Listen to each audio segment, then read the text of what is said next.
பருப்பு உருண்டை குழம்புக்கு உப்பு சரியா இருக்கான்னு வந்து பாரு திவ்யா. வர மாட்டாளேவா? பிரமாதமா இருக்கு. குட், கிரேட் பருப்பு உருண்டை. எஸ்.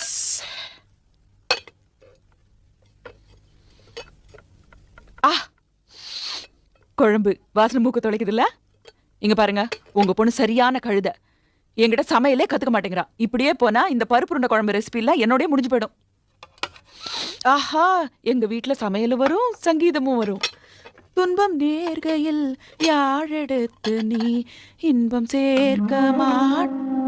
அப்புறம் இந்த காரைக்குடி ஸ்டைல்ல பருப்பு உருண்டெல்லாம் போட்டு குழம்பு செய்வீங்களே, திக்கா தொக்கு மாதிரி, அதை செஞ்சிருங்க. மாப்பிள்ள சாப்பாட்டு விஷயத்துல உங்க அப்பா மாதிரி ஆசைப்பட்டதெல்லாம் வகை வகையா கேட்டு வாங்கி சாப்பிடுறாரு.